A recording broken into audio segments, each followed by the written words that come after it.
চারবারের বিশ্ব champion Italy, যে দেশ একসময় ফুটবলের রাজা ছিল, আজ তারা টানা তৃতীয়বারের মতন বিশ্বকাপের বাইরে পড়ার শঙ্কায়।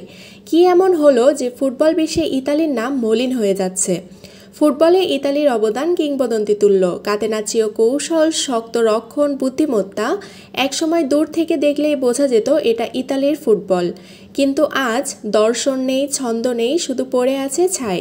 2026 বিশ্বকাপ বাছাইয়ে নরওয়ের পেছনে আছে ইতালি, সামনে এস্তোনিয়া আর ইসরায়েলের বিপক্ষে বাঁচা মরার লড়াই। এই পতনের শুরু 2006 সালের ক্যালসিওপোলি কেলেঙ্কারি থেকে।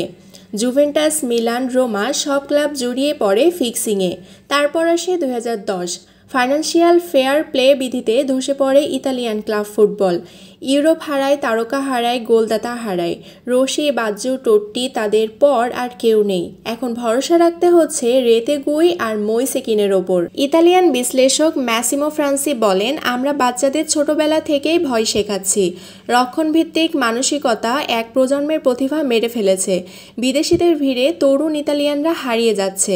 এমনকি 2010 সালে চ্যাম্পিয়ন্স লিগ জয়ী ইন্টার দলে একজনও ইতালিয়ান ছিলেন না।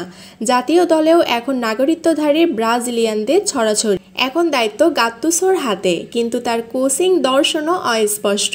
হয়তো এবার কোনোভাবে বিশ্বকাপে উঠবে ইতালি, কিন্তু প্রশ্ন রয়ে যাবে, একসময় যে আলোয় ফুটবল জ্বলজ্বল করত, সেই ইতালি কি আবার ফিরবে নাকি হারিয়ে যাবে ইতিহাসের পাতায়?